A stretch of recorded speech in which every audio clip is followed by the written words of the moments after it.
ತಮ್ಮ ವಚನ ಸಾಹಿತ್ಯದಲ್ಲಿ ಬರೀತಾರೆ, ಭಾಳ ಚಂದ ಬರೀತಾರೆ. ಅಗ್ನಿಯ ಸಂಗದಿಂದ ಕಾನನ ಕೆಟ್ಟಂತೆ, ಜ್ಯೋತಿಯ ಸಂಗದಿಂದ ಕತ್ತಲೆ ಕೆಟ್ಟಂತೆ, ಪರುಷದ ಸಂಗದಿಂದ ಕಬ್ಬಿಣ ಕೆಟ್ಟಂತೆ, ಲಿಂಗಾನುಭವಿಗಳ ಸಂಘದಿಂದ ಎನ್ನ ಹುಟ್ಟು ಹೊಂದುಗಳು ನಷ್ಟವಾಗಿ ಕೆಟ್ಟು ಹೋದವನೋಡ ಅಖಂಡೇಶ್ವರ ಅಂತ ಬರೀತಾರೆ.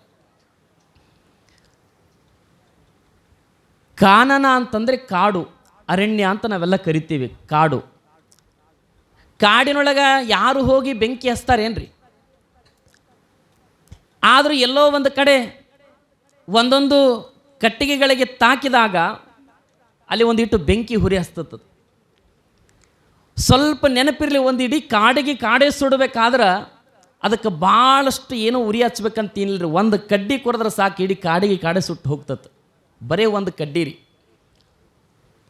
ಈಗ ನಾವು ಮನೆ ಒಳಗೆ ಬಳಕೆ ಮಾಡ್ತೀವಲ್ಲ, ನಿತ್ಯಲು ಕಡಿಪಟ್ನ ಅಂತೀವಲ್ರಿ, ಆ ಕಡ್ಡಿ ಒಳಗೆ ಒಂದು ಕಡ್ಡಿ ತೆಗೆದುಕೊಂಡು ಒಂದು ಕಡ್ಡಿ ಹಿಂಗೆ ಕೊರೆದು ಬಿಟ್ರೆ, ಆ ದೀಪವನ್ನು ಹಚ್ಚಿಬಿಟ್ರೆ ಅದರಿಂದ 1000 ದೀಪಗಳನ್ನು ಹಚ್ಬೋದಂತ. ಯಾಕ್ರಿ? 1000 ದೀಪ ಹಚ್ಚಕ್ಕೆ 1000 ಕಡ್ಡಿ ಬೇಕಾಗ್ತದೆ? 1000 ದೀಪಗಳು ಹಚ್ಚೋದಕ್ಕೆ 1000 ಕಡ್ಡಿಗಳು ಬೇಕಾಗ್ತವೇನು? ಇಲ್ಲ. ಕೇವಲ ಒಂದೇ ಕಡ್ಡಿಯಿಂದ 1000 ದೀಪಗಳನ್ನು ಹಚ್ಬೋದು. ಮನಸ್ಸು ಮಾಡಿದ್ರೆ ಒಂದೇ ಕಡ್ಡಿಯಿಂದ ಇಡೀ ಜಗತ್ತನ್ನೇ ಸುಡ್ಬೋದು. ಒಂದೇ ಕಡ್ಡಿ ಒಳಗೈತ್ರಿ. ಮತ್ತು ಆದ್ರೆ ಜೇವರಿಗೆ ಷಣ್ಮುಖ ಶಿವೈಗಳು ಹೇಳ್ತಾರ, ಕಾಡಿಗೆ ಕಾಡು ಸುಡಬೇಕಾದ್ರೆ ಒಂದೇ ಒಂದು ಕಡ್ಡಿ ಕಾರಣ ಆಗುತ್ತದಂತ. ಈ ಜಗತ್ತಿನೊಳಗೆ ಒಂದು ಕಡೆ ಆ ಕಡ್ಡಿ ಕಾಡೇ ಸುಡ್ತದನ್ನಾಗಿದ್ರೆ, ಒಬ್ಬೊಬ್ಬರು ಬದುಕಿನೊಳಗೆ ಇರ್ತಾರೆ ನೋಡ್ರಿ, ಬೆಂಕಿ ಹಚ್ಚೋರಂತ ಇರ್ತಾರೆ. ಹೆಂಗೆ ಬೆಂಕಿ ಹಚ್ಚಿದ್ರೆ ಮಾತಿನಿಂದನೇ ಬೆಂಕಿ ಹಚ್ಚೋರು ಒಂದಿಷ್ಟು ಮಂದಿ. ಮಾತಿನಿಂದನೇ ರೀ, ಸುಮ್ಮನೆ ಒಂದು ಮಾತು ರೀ, ಅವರು ಬದುಕಿನೊಳಗೆ ಇದ್ದದನ್ನು ತಂದು ಇವರು ಬದುಕಿನೊಳಗೆ ಹೇಳಿಬಿಟ್ರಂದ್ರೆ ಅವ್ರಿಗೆ ಬೆಂಕಿ ಹಚ್ಚಿಬಿಟ್ರೆ ಮುಗೀತು ನೋಡ್ರಿ, ಇಡೀ ಆ ಮನಿನೇ ಸರ್ವನಾಶ. ಹೌದಲ್ಲ? ಒಂದು ಕಡ್ಡಿ, ಕೇವಲ ಒಂದು ಮಾತು ಬದುಕನ್ನೇ ಹಾಳು ಮಾಡ್ತದೆ. ಅದಕ್ಕೆ ಈ ಜಗತ್ತಿನೊಳಗೆ ಆ ಕಡ್ಡಿ ಕಿಮ್ಮತ್ತು ಎಷ್ಟಿರ್ಬೇಕು ಅಷ್ಟೇ ಐತ್ರಿ. ಇವತ್ತಿಗೆ ನಾವೆಲ್ಲ ನೋಡಾಕತ್ತೀವಿ. ಒಂದು ಕಡ್ಡಿ ಪಟ್ನ ತರಬೇಕಂದ್ರೆ ಎಷ್ಟು ರೀ? 1 ರೂಪಾಯಿ. ಅದ್ರ ಕಿಮ್ಮತ್ತು ಯಾವತ್ತಾದ್ರೆ ಹೆಚ್ಚಿಗೆ ಆಗೈತೆ ಏನ್ರಿ? ಅದ್ರದ್ದು ಯಾವತ್ತರ ಹೆಚ್ಚಿಗೆ ಆಗೈತೆ ರೀ? ಅದು ಎಲ್ಲ ಬೆಲೆಗಳು ಏರಾಕತ್ತಾವ, ಆದರೆ ಅದ್ರದ್ದು ಮಾತ್ರ ಬೆಲೆ ಏರೇ ಇಲ್ಲ. ಇವತ್ತಿಗೆ ಅದು 1 ರೂಪಾಯಿನೇ ನಡೆದು. 1 ರೂಪಾಯಿ ಕೊಟ್ಟರು ಒಂದು ಕಡ್ಡಿ ಪಟ್ನ ಕೊಡ್ತಾರಲ್ಲ, ನೆನಪಿರಲಿ, ಅದ್ರ ಕೇವಲ 1 ರೂಪಾಯಿನೇ ಕಿಮ್ಮತ್ತು. ಅವಾಗಲಿಂದ ನೋಡಾಕತ್ತಿ ಇವತ್ತಿಗೆ ಅದೈತಿ. ಮೊದಲು ಸ್ವಲ್ಪ ಸಣ್ಣವರಿದ್ದಾಗ ನಾವು 50 ಪೈಸೆಗೆ ತರ್ತಿದ್ವಿ ಅನ್ನೋ ಬಹುಶಃ, ಅದು ಈಗ 1 ರೂಪಾಯಿ ಆಗೈತೆ ಅದ್ರದ್ದು ಅಷ್ಟೇ. ಆದರೆ ಇಲ್ಲಿ ಹೇಳೋ ವಿಚಾರ ಏನು ಅಂದ್ರೆ, ಆ ಕಡ್ಡಿ ಬೆಂಕಿ ಹಚ್ಚುವಂಥ ಕೆಲಸ ಮಾಡ್ತದ, ಸುಡುವಂಥ ಕೆಲಸ ಮಾಡ್ತದ, ಅದ್ರ ಕಿಮ್ಮತ್ತು ಅಲ್ಲೇ ಅದ. ಇನ್ನೊಬ್ಬರ ಬದುಕಿನೊಳಗೆ ಮಾತಿನಿಂದ ಬೆಂಕಿ ಹಚ್ಚೋರು ಕಿಮ್ಮತ್ತು ಅಲ್ಲೇ ಇರ್ತದೆ. ಯಾವತ್ತೂ ಕೂಡ ಅವರು ಕಿಮ್ಮತ್ತು ಹೆಚ್ಚಿಗೆ ಹಾಕೋದಕ್ಕೆ ಸಾಧ್ಯನೇ ಇಲ್ಲ ಅಂತ ಅದಕ್ಕೆ ಹೇಳ್ತಾರ ಅವರು.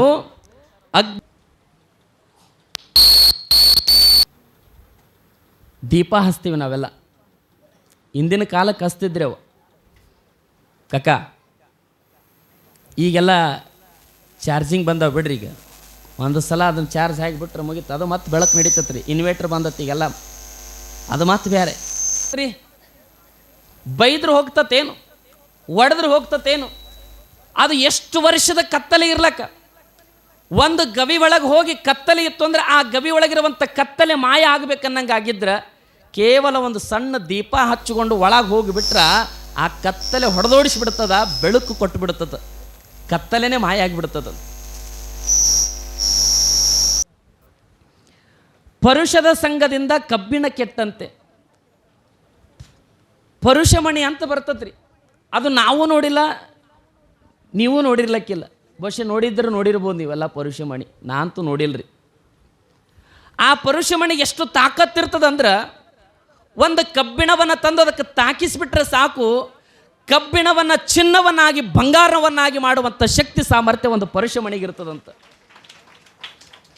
ಹಂಗ ಈ ಜಗತ್ತಿನೊಳಗೆ ಲಿಂಗಾನುಭವಿಗಳ ಸಂಘ, ಯಾರು ಸದಾಕಾಲ ಅಂಗದ ಮೇಲೆ ಲಿಂಗ ಧರಿಸಿರ್ತಾರ, ಯಾರು ಸದಾಕಾಲ ಸತ್ಯ ಶರಣರಾಗಿರ್ತಾರಲ್ಲ, ಅಂಥವ್ರ ಸಂಘ ಮಾಡಿಬಿಟ್ರೆ ನಮ್ಮ ಹುಟ್ಟು ಗುಣಗಳು ಅಂತಂದರೆ ಕೆಟ್ಟ ಗುಣಗಳು ಹೋಗಿ ಮನುಷ್ಯನಿಗೆ ಒಳ್ಳೆ ಗುಣಗಳು ಬರುವಂಥ ಪ್ರಯತ್ನ ಆಗುತ್ತದೆ. ಅದಕ್ಕೆ ಒಳ್ಳೆಯವರ ಸಂಘ ನೀವು ಮಾಡಬೇಕು ಅನ್ನುವಂಥದ್ದನ್ನು ಇಲ್ಲಿ ಜೇವರಿಗೆ ಷಣ್ಮುಖ ಶಿವಗಳು ಹೇಳ್ತಾರಲ್ಲ. ಒಳ್ಳೆಯವರ ಸಂಘ ಮಾಡೋದ್ರಿಂದ ಕೆಟ್ಟವರ ಸಂಘ ಮಾಡೋದ್ರಿಂದ ಏನಾಗುತ್ತೆ ಮನುಷ್ಯನಿಗೆ ಅಂತಂದರೆ, ಒಬ್ಬ ಕವಿ ಭಾಳ ಚಂದ ಬರೀತಾನೆ, ಸಜ್ಜನರ ಸಂಘವ ಜೊತೆಗಿರಲು ಶಿವಾಲಯದಳು ಕುಳಿತು ಹಾಲು ಸಕ್ಕರೆ ಸವಿದಂತೆ, ದುರ್ಜನರ ಸಂಘವ ಜೊತೆಗಿರಲು ಬಿಸಿಲಲ್ಲಿ ಕುಳಿತು ಹಸಿಕಾರ ಉಂಡಂತೆ, ಶರಣರ ಸಂಘವ ಜೊತೆಗಿರಲು ಮುತ್ತಿನ ಪಲ್ಲಕ್ಕಿಯೊಳು ಕುಳಿತು ಕೈಲಾಸ ನೋಡೆಂದ ಪ್ರಭು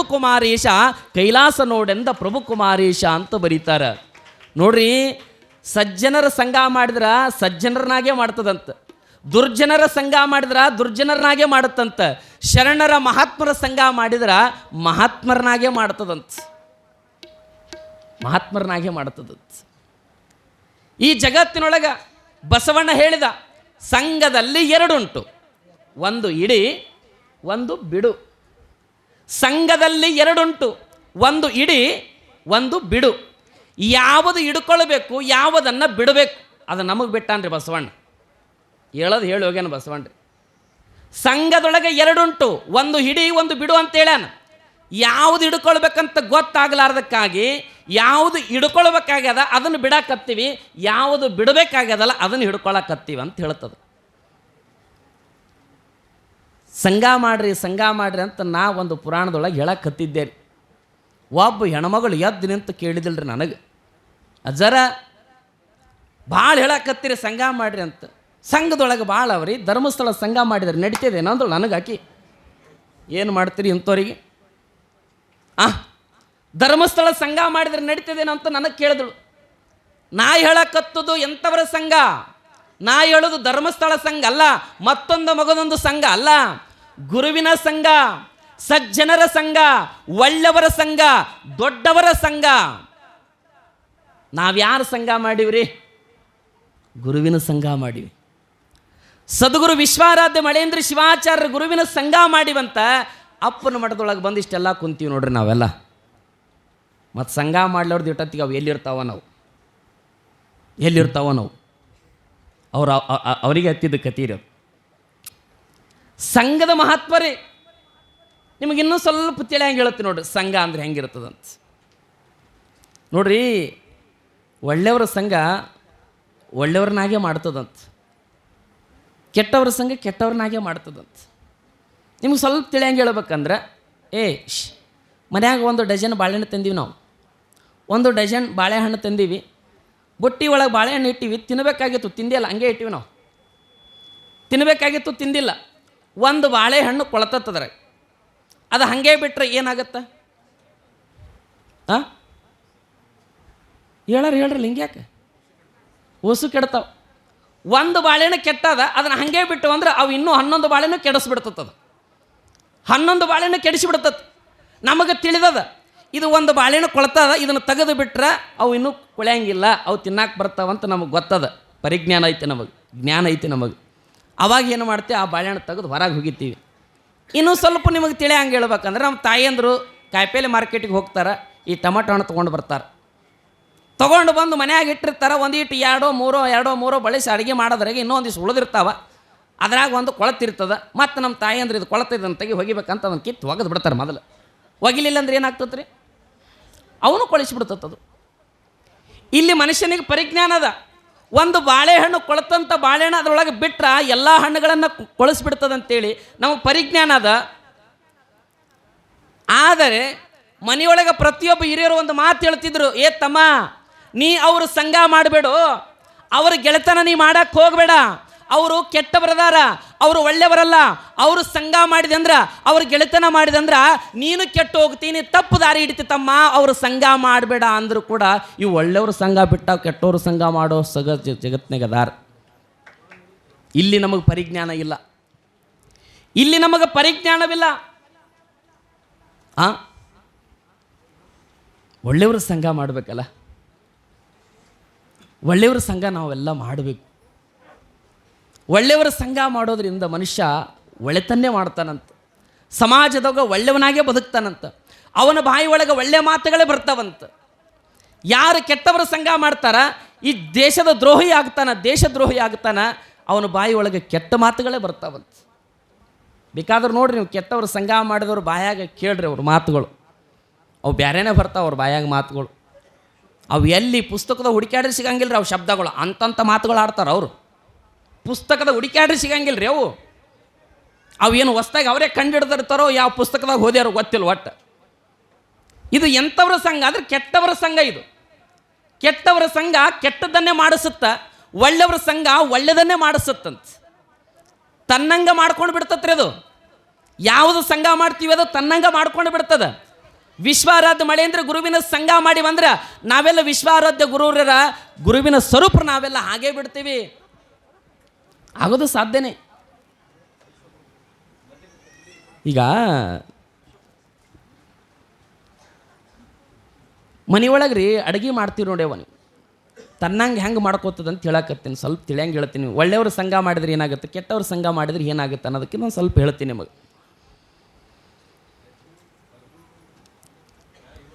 ಈ ಮನೆಯೊಳಗೆ ಅಡುಗೆ ಮಾಡ್ತಾರೆ ನೋಡ್ರಿ ತಾಯಂದರು. ಈಗೆಲ್ಲ ಸಿಲಿಂಡ್ರ್ ಮ್ಯಾಗ ಮಾಡಾಕತ್ತಾರ. ಈಗ ಒಲೆ ಅದಾವ ನೀವು ಮನ್ಯಾಗ, ಯಾರ ಮನೆಗೆ ಈಗ ಇರ್ಲಾಕ ಪರಿಸ್ಥಿತಿ ಹಂಗೆ ಹೋಗಿಬಿಟ್ಟತ್ರಿ. ಆ ನೇಮ ಹೋಗಿಬಿಟ್ಟವ್ರಿಗೆಲ್ಲ. ಇಂದಿನ ಹಳೆ ಮನೆ ಒಳಗೆ ಇರ್ತಾವ್ರಿ, ಹೊಲಿಗಳಿರ್ತಿದ್ದು. ಕಟ್ಟಿಗೆ ತಂದು ಕಟ್ಟಿಗೆನೇ ಹುರಿ ಹಚ್ತಿದ್ರು, ಹೌದಲ್ರಿ? ನೋಡ್ರಿ ಅದು ಎಷ್ಟು ಆನಂದ ನೋಡ್ರಿ ಆ ಅಡುಗೆ ಮಾಡೋದ್ರೊಳಗೆ. ಈ ಸಿಲಿಂಡ್ರ್ ಬಂದವಲ್ರಿ, ಈ ಸಿಲಿಂಡ್ರ್ ಬಂದ ಮೇಲೆ ಮೈಗಳತನ ಮಾಡ್ಸಕತ್ತಿದ್ದು. ಎಷ್ಟ್ರ ಮತ್ತಿಗಂತಂದ್ರೆ ರೀ, ಸಿಲಿಂಡ್ರ್ ಮ್ಯಾಗ ಅನ್ನ ಮಾಡ್ಬೇಕಾದ್ರೆ ನೋಡ್ರಿ, ಒಲಿ ಮ್ಯಾಗ ಅಡುಗೆ ಮಾಡೋದು ಅನ್ನ ಅದು ಬೇರೆ, ಈ ಸಿಲಿಂಡ್ರ್ ಮ್ಯಾಗ ಮಾಡೋದು ಈ ಅಡುಗೆ ಬೇರೆ ರೀ. ಅದಕ್ಕೂ ಇದಕ್ಕೂ ರುಚಿ ಭಾಳ ವ್ಯತ್ಯಾಸ. ಈಗ ನೋಡ್ರಿ, ಸಿಲಿಂಡ್ರ್ ಮ್ಯಾಗ ಅಡುಗೆ ಮಾಡ್ತಾರೆ. ಹುಡುಗರಿಗೆ ಕೇಳ್ತೀನಿ ನೋಡಿ, ತಮ್ಮ ಈ ಸಿಲಿಂಡ್ರ್ ಮ್ಯಾಗ ಅನ್ನ ಮಾಡಬೇಕಾದ್ರೆ ಈ ಕುಕ್ಕರ್ ಎಂತೀರಿ ಏನಂತೀರಿ? ಕುಕ್ಕರ್ದಾಗ ಕುಕ್ಕರ್ದೊಳಗೆ ಅನ್ನ ರೆಡಿ ಆಗಬೇಕಾದ್ರೆ ಎಷ್ಟು ಸೀಟಿ ಹೊಡಿಬೇಕು? ಇವಕ್ಕೆ 3 ಸೀಟ್ ಅಂತ ಗೊತ್ತಾಗಿಬಿಟ್ಟತ್ರಿ. ಅವಕ್ಕೆ ಕಲಿಸಿಬಿಟ್ರಿ ನೀವು. ಅದಕ್ಕೆ 3 ಸೀಟ್ ಹೊಡೆದ್ರೆ ಅನ್ನ ತಯಾರಂತ ಹೇಳಿಬಿಟ್ರಿ ಅವಕ್ಕೆ. ಇವು ಅದೇ ಮುಂದೆ ಫಾಲೋ ಮಾಡಕತ್ತಾವ. ಮತ್ತು ಈ ಬ್ಯಾಳಿ ಕುದಿಬೇಕಂದ್ರೆ ಎಷ್ಟು ಸೀಟಿ ಹೊಡಿಬೇಕು ಇದು ಗೊತ್ತಿಲ್ಲ ಅನ್ನೋದೊಂದು ಹೇಳಿರಿ. ಎಷ್ಟು ಹೊಡಿಬೇಕ್ರಿ ನನಗೆ ಗೊತ್ತಿಲ್ಲ. ನೀವು ಕೇಳಕ್ಕೆ ಎಸು 4 ಅಂತ ನಾವಾಗ ಅವನಿಗೆ ಎಲ್ಲಿ ಹೆಚ್ಚಿರ್ಬೇಕು ನೀವು ಬ್ಯಾಳಿ ಮಾಡಕ್ಕೆ? ಸ್ವಲ್ಪ ವಿಚಾರ ಮಾಡಿರಿ. ಯಾಕಿದ್ರಿ ಹೇಳಕತ್ತೀನಂದ್ರೆ ಇಂದಿನ ಸಂಪ್ರದಾಯ ಹೋಗಾಕತ್ತಾವ. ಈಗಿನ ಸಂಪ್ರದಾಯದೊಳಗೆ ಈ ಕುಕ್ಕರ್ ಇಟ್ಟು 3 ಸೀಟಿ ಹೊಡೆದ್ರೆ ಅನ್ನ ತಯಾರಂತ ಗೊತ್ತಾಗ್ಯತ್ತೀವ ನಮ್ಮ ಮಂದಿಗೆ. ಯಾರಾದ್ರೂ ಮನೆಗೆ ಬೀಗರು ಬರ್ತಾರ, ಯಾರಾದ್ರೂ ಪರಸ್ಥಳದವ್ರು ಬರ್ತಾರಂದ್ರೆ ಸಾಕ್ರಿ. ಈಗ ಹೆಂಗಾಗ್ಯದ ಅಂದ್ರೆ ಬೆಂಗಳೂರು ಸಿಟಿ ಒಳಗೆ ಹೋಗಿಬಿಡ್ರಿ ನೀವು, ಯಾರಾದರೂ ಫೋನ್ ಹಚ್ಚಿ ನಾವು ಮನೆಗೆ ಬರಾಕತ್ತೀವಿ ಅನ್ನೋದು ಅವು ಅಲ್ಲಿಗೆ ಮಾಡಿರ್ತಾರೆ. ಮತ್ತು ಅಡುಗೆ ಮತ್ತು ಹೆಚ್ಚಿಗೆ ಒಟ್ಟ ಮಾಡಿರಂಗಿಲ್ಲ ರೀ. ಒಂದು 4 ನೀ ಎಷ್ಟು ರೊಟ್ಟಿ ಉಣ್ತಿ? 2 ರೊಟ್ಟಿ. 2 ರೊಟ್ಟಿ ಬಡಿತಾಳಕ್ಕೆ. ನೀ ಎಷ್ಟು ಉಣ್ತಿ? ನಾವು ಒಂದು ರೊಟ್ಟಿ ಬಡಿತಾಳೆ. ತನಗೆ 2 ರೊಟ್ಟಿ, ಒಂದು 5 ರೊಟ್ಟಿ ಹೊಡೆದ್ಬಿಡ್ತಾಳೆ. 5 ರೊಟ್ಟಿ ಬಡ್ದು ರೆಡಿ ಮಾಡಿರ್ತಾಳೆ. ಒಂದಿಟ್ಟು ಪಲ್ಯ ಮಾಡಿರ್ತಾಳೆ, ಒಂದಿಟ್ಟು ಅನ್ನ ಮಾಡಿರ್ತಾಳೆ. ಯಾವಾಗ ಅವು ಉಂಡ ಮೇಲೆ ಆ ರೊಟ್ಟಿನ ಖಾಲಿ ಆಗಿರ್ತಾವೆ ನೋಡ್ರಿ. ಇನ್ನೊಬ್ರು ಯಾರ ಮನೆಗೆ ಪಕ್ಕದ ಬೀಗರು ಮನೆಗೆ ಬಂದ್ರು ಅಂದ್ರೆ ಉಣ್ಣಕ್ಕೆ ಒಟ್ಟ ಅಡುಗೆನೇ ಇರೋಲ್ಲ ಮನ್ಯಾಗ ಪರಿಸ್ಥಿತಿ. ಇವು ಕೆಲವೊಂದು ಹಿಂಗೆ ಇದಾವ್ರಿ ಪದ್ಧತಿಗಳು. ಅವು ನೇಮಾರಿ ಹೆಂಗೆ ಅಂದ್ರೆ ಬಿಸಿ ಬಿಸಿದು ಉಣ್ಬೇಕು ಅನ್ನೋದು ಒಂದು ನೇಮಾರಿ. ಅದು ಯಾಕೆ ತಣ್ಣಂದು ಉಣ್ಣಂದ್ರಿ, ಆರಿದ್ದು ಬಿಸಿ ಬಿಸಿದು ಮಾಡ್ಕೋಬೇಕು ಉಣ್ಬೇಕು ಅನ್ನೋದು ನೇಮ ಭಾಳ ಮಂದಿಗೆ ರೀ. ಹಾಗಾಗಿ ಏನಾಗಿರ್ತದಂದ್ರೆ ಈಗ ನೋಡ್ಬೇಕಾದ್ರೆ ಯಾರು ಬೀಗರು ಬಂದ್ರಂದ್ರೆ ತಾವು ಊಟ ಮಾಡಿರ್ತಾರೆ, ಬರೋಣ ಬೀಗರಿಗೆ ಅಂತಾರೆ, ಬರ್ರಿ ಕೈ ಕಾಲು ತೊಳ್ಕೊಬ್ರಿ, ಊಟ ಮಾಡಿ ಬರ್ರಿ ಅಂತಾರೆ. ಊಟ ಮಾಡಿ ಬರ್ರಿ ಅಂತಾರೆ. ಪಾಪ ಅವ್ರು ಹಚ್ತುಕೊಂಡೇ ಬಂದಿರ್ತಾರೆ. ಅವರು ಊಟ ಮಾಡಂದೇಳಿ ಅವ್ರು ಕೈಕಾಲು ತೊಗೊಂಡೇ ಬಿಡ್ತಾರೆ. ಅವ್ರು ಕೈಕಾಲು ತೊಗೊಂಡು ಬಂದು ಕೂತ ತಕ್ಷಣ ಒಂದು 2 ರೊಟ್ಟಿ ಉಳಿದಿರ್ತಾವಂತ ತಿಳ್ಕೊರಿ. 2 ರೊಟ್ಟಿ ಪಲ್ಯ ಹಚ್ಚಿ ಇನ್ನೇನು ಒಂದು ಈಟು ಉಣ್ತಿರ್ತಾರೆ. ಉಣ್ಣೋದ್ರಾಗ ಇವ್ರಿಗೆ ಅನ್ನ ಬೇಕಂತ ಅಲ್ಲಿ ಕುಕ್ಕರ್ದಾಗ ಅನ್ನ ಹಾಕಿ ರೆಡಿ ಮಾಡಿ ಇಟ್ಟಿರ್ತಾರೆ. ಅಷ್ಟು ಅನ್ನೋದ್ರಾಗ ಇಲ್ಲಿ ರೊಟ್ಟಿ ಖಾಲಿಯಾಗ್ಯಾವ. ಇನ್ನೂ ಅನ್ನ 2 ಸೀಟಿ ಹೊಡೆದತ್ರಿ, ಇನ್ನೊಂದು ಸೀಟಿ ಹೊಡಿಬೇಕ್ರಾ? ಮತ್ತು ಇನ್ನೊಂದು ಸೀಟಿ ಹೊಡಿಬೇಕು. ಇಲ್ಲಿ ರೊಟ್ಟಿ ಖಾಲಿಯಾಗಕತ್ತ, ಊಟಕ್ಕೆ ಕೊಟ್ಟದ ರೊಟ್ಟಿ ಖಾಲಿಯಾಗಕತ್ತವ. ಅವಾಗ ಏನು ಮಾಡ್ಬೇಕ್ರಿ? ಇನ್ನೊಂದು ಸೀಟಿ ಹೊಡೆದ್ರೆ ಅನ್ನ ತಯಾರಾಗತ್ತ, ರೊಟ್ಟಿ ಖಾಲಿಯಾಗಕತ್ತ, ಊಟಕ್ಕೆ ಕೊಟ್ಟು ಬಂದಾಗ ಮನ್ಯಾಗ ಕಡಕ್ ರೊಟ್ಟಿ ಇದ್ದು ಅಂದ್ರೆ ಅದೊಂದು ರೊಟ್ಟಿ ತಂದು ಕೊಡೋದು ಪಟ್ನ. ಸ್ವಲ್ಪ ತೋರಿ, ಇದೊಂದು ಅರ್ಧ ರೊಟ್ಟಿ ತೋರಿ. ಅರ್ಧ ರೊಟ್ಟಿ ಅನ್ನೋದ್ರಾಗ ಅಲ್ಲಿ 3 ಸೀಟಿ ಹೊಡೆದೇ ಇರ್ತದ. ಸುಮ್ಮನೆ ಹೇಳ್ತೀನಿ ಸತ್ಯ ಮಾಡಿ, ಆ ಸೀಟು 3 ಸೀಟಿ ಹೊಡೆದದ್ದು ಅನ್ನ ಉಂಡೋರು ಏನು ಗತಿ ಆಗಲ್ಲ. ಹೇಳೋ ಉದ್ದೇಶ ಏನು ಅಂದ್ರೆ ಇಂದಿನ ಕಾಲಕ್ಕೆ ಒಲಿ ಒಳಗೆ ಅಡುಗೆ ಮಾಡ್ತಿದ್ರು, ಅದು ಮನುಷ್ಯನಿಗೆ ತಾಕತ್ತು ಬರ್ತಿತ್ತು. ಈ ಒಲಿ ಒಳಗೆ ಅಡುಗೆ ಮಾಡೋರಿಗೆ ಗೊತ್ತಿರ್ತದೆ ನೋಡ್ರಿ. ಒಂದು ಸ್ವಲ್ಪ ಹೇಳ್ತೀನಿ. ಇದು ಕಟ್ಟಿಗೆ ಹಚ್ಚಿ ಉರಿ ಹಚ್ಚಿ ಒಲಿ ಒಳಗೆ ನಾವು ಅಡುಗೆ ಮಾಡ್ಬೇಕಾದ್ರೆ ಈ ಬೆಂಕಿ ಕೆಂಡ ಅಂತ ಇರ್ತದೆ ನೋಡ್ರಿ. ಬೆಂಕಿ ಕೆಂಡ, ಆ ಬೆಂಕಿ ಕೆಂಡ ಹುರಿಯುವಾಗ ಒಂದು ಬೆಂಕಿ ಕೆಂಡ ಸಿಡಿದು ಹೊರಗೆ ಬೀಳ್ತತ್ರಿ. ಹೊರಗೆ ಬಿದ್ದಾಕ್ಷಣ ಆ ಬೆಂಕಿ ಒಂದು ತಾಸಿನೊಳಗೆ, ಒಂದು ಅರ್ಧ ತಾಸಿನೊಳಗೆ ಆ ಬೆಂಕಿಯಾಗಿ ಉಳಿಯಂಗಿಲ್ಲ ರೀ. ಅದು ಬದಲಾಗುತ್ತೆ. ಏನಾಗುತ್ತೆ ರೀ? ಅದು ಇಡ್ಲಿ ಆಗತ್ತೆ. ಅದು ಬಣ್ಣ ಬದಲಿಸಿಬಿಡ್ತದೆ ರೀ, ಕಪ್ಪಾಗಿ ಬಿಡ್ತದೆ. ಯಾವಾಗ ಬೆಂಕಿ ಹೋಗಿ ಇಡ್ಲಿ ಆಯ್ತಲ್ಲ, ಒಳಗಿರುವಂಥ ಬೆಂಕಿ ಕೆಂಡ ದಗದಗ ಹುರಿಯಾಕತ್ತಿತ್ತಲ್ಲ, ಹೊರಗಿರುವಂಥ ಆ ಇಡ್ಲಿ ಬೆಂಕಿ ಕೇಳ್ತದಂತ. ತಮ್ಮ, ನಾನು ನಿನ್ನಂಗೆ ಆಗಬೇಕಂದ್ರೆ ನಾನೇನು ಮಾಡಬೇಕಂತ ಇಡ್ಲಿ ಹೊರಗಿದ್ದು ಇಡ್ಲಿ ಕೇಳಿತ್ತಂತ. ಒಳಗಿರುವ ಬೆಂಕಿ ಅಂತದಂತ, ನೀನು ನನ್ನಂಗೆ ಆಗಬೇಕಂದ್ರೆ ಹೊರಗಿರಬೇಡ, ಒಳಗೆ ಬಾ. ನೀ ಹೊರಗಿರಬೇಡ, ಸ್ವಲ್ಪ ಒಳಗೆ ಬಾ. ನೀವು ಒಳಗೆ ಬಂದೆ ಅಂದ್ರೆ ನನ್ನಂಗೆ ಮಾಡಿಬಿಡ್ತಾನಂತ. ಒಳಗಿದ್ದು ಬೆಂಕಿ ಅಂತಿತ್ತು. ಒಂದು ಕ್ಷಣ ಎತ್ತಿ ಅದ್ರ ಒಳಗೆ ಹೋಗಿದ್ರೆ ಅದು ಏನಾಗತ್ತೆ ರೀ? ಮತ್ತು ಬೆಂಕಿನೇ ಆಯ್ತದು ನೋಡ್ರಿ. ಬೆಂಕಿ ಮತ್ತೆ ತನ್ನಂಗ ಮಾಡ್ಕೊಳತ್ತದನ್ನ. ಇದ್ಲಿ ಹೋತು ತನ್ನಂಗ ಮಾಡ್ಕೊಳತ್ತು. ಹೌದಲ್ರಿ? ನಿಮಗಿನ್ನೂ ಸ್ವಲ್ಪ ತಿಳಿಯಂಗೆ ಹೇಳ್ಬೇಕಂದ್ರೆ, ಈಗ ಮನೆಯೊಳಗೆ ನೀವು ಊಟಕ್ಕೆ ಕೂತಾಗ ಏನೋ ಒಂದಿಟ್ಟು ಕೆಲಸ ಮಾಡುವಾಗ ಮನ್ಯಾಗ ಒಂದು ನಾಗರ ಹಾವು ಮನ್ಯಾಗ ಬಸ್ಗುಟ್ಟಕತ್ತ ಮನ್ಯಾಗ ಬಂದತ್ರಿ. ಅದು ಮನ್ಯಾಗ ಹಾವು ಬಂದತ್ರಿ. ಯಾವಾಗ ಹಾವು ಬಂತಲ್ಲ, ಇಷ್ಟು ಭಯ ಪಡ್ತೀರಿ ನೀವೆಲ್ಲ. ಅದು ಏನೂ ಮಾಡಂಗಿಲ್ಲ ರೀ. ಮತ್ತು ಅದು ನನಗೆಲ್ಲಿ ಏನು ಮಾಡ್ತಾರಂತ ಅದು ಭಯ ಪಡ್ತಿರ್ತದ, ಅದು ನಮಗೇನು ಮಾಡ್ತದಂತ ನಾವು ಭಯ ಪಡ್ತಿರ್ತೀವಿ. ಇಷ್ಟೇ ರೀ ಅದು ವ್ಯತ್ಯಾಸ. ಅದು ಒಂದು ಪ್ರಾಣಿನೇ, ಅದು ಒಂದು ಜೀವನೇ. ಅದು ಏನೂ ಮಾಡಂಗಿಲ್ಲ ರೀ. ನಾವು ಏನಾರು ಮಾಡಿದ್ರೆ ಬಿಡಂಗಿಲ್ಲ. ಯಾಕ್ರಿ? ನಮಗೇನಾರು ಯಾರು ಏನಾರು ಮಾಡಕತ್ತೀವಿ ಅಂದ್ರೆ ಸುಮ್ಮನೆ ಇರ್ತೀವಿ, ನಾವು ತಿರುಗಿಸಿ ನಾವು ಹೊಡಿತೀವಿ. ಮತ್ತು ಅದು ಸಿಟ್ಟು ಬಂದಾಗ ಅದು ಕಚ್ಚಬೇಕಂತಲೇ ಬರ್ತತ್ತದು. ನೋಡಿರಿ, ಜಗತ್ತೊಳಗೆ ಯಾವ ಪ್ರಾಣಿಗಳು ಕೂಡ ಯಾವುದು ಕೂಡ ಏನೂ ಮಾಡಲ್ಲ. ನಾವು ಅದಕ್ಕೆ ಏನಾದರೂ ಮಾಡಿದ್ದೀವಿ ಅಂದರೆ ಅದು ನಮಗೆ ತಿರುಗಿ ವಾಪಸ್ ಮಾಡುವಂಥ ಪ್ರಯತ್ನ ಮಾಡ್ತದೆ, ಕಚ್ಚುವಂಥ ಪ್ರಯತ್ನ ಮಾಡ್ತಾವೆ. ಯಾವಾಗ ಅದು ಹಾವು ಮನ್ಯಾಗ ಬಂದಾಗ ಭಯ ಬಿತ್ತರಾಗಿ ನೀವೇನಂತೀರಿ? ಅಯ್ಯೋ ಮನ್ಯಾಗ ಹಾವು ಬಂತು, ಹಾವು ಬಂತು, ಹಾವು ಬಂತು ಅಂತೇಳಿ ಚಿಟ್ಟನ ಚೀರಿ ಮನೆ ಬಿಟ್ಟು ಹೊರಗೆ ಬಂದುಬಿಡ್ತಾರೆ ಹೊಸ ಮಂದಿ. ಹೊರಗೆ ಬಂದಿರಿ, ಮನ್ಯಾಗ ತಾಯಂದರು ಯಾರಾದ್ರೂ 4 ಮಂದಿ ಗಣಮಕ್ಳು ಕರ್ರಿ, ಗಣಮಕ್ಳು ಕರ್ರಿ, ಗಣಮಕ್ಳು ಕರ್ರಿ ಅಂತಿರ್ತೀರಿ. ಪಕ್ಕಕ್ಕೆ ಗಂಡನೇ ನಿಂತಿರ್ತಾನೆ, ನಾವು ಗಣಸಲ್ಲನೇ ಹಂಗಾರೆ. ಹಾಂ ರೀ, ಸುಮ್ಮನೆ ಕೇಳಾಕತ್ತೀನಿ ನಾನು. ಎಲ್ಲರೂ ಹೊರಗೆ ಬಂದಿರಿ, ಹಾವು ಬಂದದ, 4 ಮಂದಿನ ಕರೀರಿ, ಹೊಡಿತಾರ ಹೊಡಿತಾರ ಹಿಡಿತಾರ, ಹೊಡಿತಾರ ಹಿಡಿತಾರ ಅಂತೇಳಿ ಕೂಗ್ತಿರ್ತೀರಿ. ಪಕ್ಕಕ್ಕೆ ಗಂಡನೇ ನಿಂತಿರ್ತಾನೆ, ಮತ್ತು ಅವ ಯಾರು ಅಂದ್ರೆ ಅರ್ಥ ಏನು ಅಂದ್ರೆ, ಪಕ್ಕಕ್ಕೆ ಗಂಡ ನಿಂತಿರ್ತಾನೆ ಖರೆ, 4 ಮಂದಿನ ಕರೆದ್ರೆ ಅದಕ್ಕೆ ಒಬ್ಬರ ಕೈಯಾಗ ಅಟಪಾತೇನ್ರಿ? ಅದು ಸಾಧ್ಯನಾ ಹೊಡೆಯೋದಕ್ಕೆ? ಒಬ್ರಿಗೆ ಹೊಡೆಯೋದಕ್ಕೆ ಸಾಧ್ಯನಾ? ಎಷ್ಟೇ ಆಗಲಿ ಭಯ ಪಡ್ತಾನೆ ಮನುಷ್ಯ. ಒಂದು 4 ಮಂದಿನ ಕರೀರಿ, ಕೊನೆ ಪಕ್ಷ ಹಿಡಿಯೋರಾಗಾದ್ರೆ ಕರೀರಿ, ಅದನ್ನು ಹಿಡಿದು ಹೋಗಿ ದೂರ ಬಿಟ್ಟು ಬರ್ತಾರೆ. ಅಥವಾ 4 ಮಂದಿ ಕರೆದ್ರೆ ಎದುರು ಬೆದರು ನಿಂತ್ಕೊಂಡು ಹೊಡಿತಾರಂಥೇಳಿ 4 ಮಂದಿನ ಕರಿತೀರಿ, ಅದ್ರಾಗ ಹಿಡಿಯೋರನ್ನ ಕರಿತೀರಿ. ಒಂದು ವೇಳೆ ಹಿಡಿಯೋ ವ್ಯಕ್ತಿ ಬಂದಂದ್ರೆ ಅದನ್ನು ಕೈಯಾಗಿ ಹಿಡ್ಕೊಂಡು ಹೋಗಿ ದೂರ ಬಿಟ್ಟು ಬರ್ತಾನೆ. ಅಥವಾ 4 ಮಂದಿ ಕರೆದ್ರೆ ಅಂದ್ರೆ ಅವ್ರು ಹೊಡೆಯೋದಾದ್ರೆ ಹೊಡೆದದನ್ನು ಬಿಟ್ಟು ಬಿಡ್ತಾರೆ. ಹೌದಲ್ರಿ? ಒಂದು ಮಾತು ನೆನಪಿಟ್ಟುಕೊಳ್ರಿ, ಈ ನಾಗದೋಷ ಅಂತಾರೆ ನೋಡ್ರಿ ಭಾಳ ಮಂದಿ ರೀ. ನಮಗೆ ನಾಗದೋಷ ಐತಿ, ನಾಗದೋಷ ಐತಿ ಅಂತಿರ್ತಾರೆ. ಒಂದು ಮಾತು ನೆನಪಿಟ್ಟುಕೊಳ್ರಿ, ಈ ಜಗತ್ತಿನೊಳಗೆ ಯಾರಿಗೆ ನಾಗದೋಷ ಬರ್ತದಂತ ತಿಳ್ಕೊರಿ ನೀವು ಮೊದಲು. ಈಗ ಒಂದು ವೇಳೆ ಮನ್ಯಾಗ ಒಂದು ಹಾವು ಬಂದದಂದಾಗ ಅದನ್ನು ಹೊಡೆಯೋ ಸಮಯದೊಳಗೆ ಯಾರನ್ನು ಕರೆಸಿ ಹೊಡೆಸ್ತಿರಲ್ಲ, ಅದು ಯಾರಿಗೆ ಬರ್ತದ್ರಿ? ಹೊಡೆಯೋದವ್ರಿಗೆ ಬರೋಂಗಿಲ್ಲ, ಹೊಡೆದವ್ರಿಗೆ ಬರೋಂಗಿಲ್ಲ. ಯಾರು ಹೊಡಿಸಿರ್ತಾರಲ್ಲ ಕರೆಸಿ, ಅವ್ರಿಗೆ ಅದು ನಾಗದೋಷ ಬರ್ತದೆ. ಹೆಂಗೆ ನಾಗದೋಷ ಬರ್ತದಂದ್ರೆ, ಅದು ಯಾವಾಗ ಹೊಡೆದ ತಕ್ಷಣ ಅದ್ರ ಸಾವು ಬರುವಂಥ ಪ್ರಸಂಗದೊಳಗೆ ಅದು ಒಂದಿಷ್ಟು ಗಾಳಿ ಹೊರಗೆ ಬಿಡ್ತದಂತ್ರಿ. ಅದು ತನ್ನ ಬಾಯಿಯಿಂದ ಆ ಗಾಳಿ ಮುಖಾಂತರವಾಗಿ ಬಂದು ಅದು ಸೇರ್ತದಂತ ನೋಡ್ರಿ. ಅದು ನಮಗೆ ಗೊತ್ತಾಗಂಗಿಲ್ಲ, ಅದು ನಾಗದೋಷ ಪ್ರವೇಶ ಆಗುತ್ತಂತ.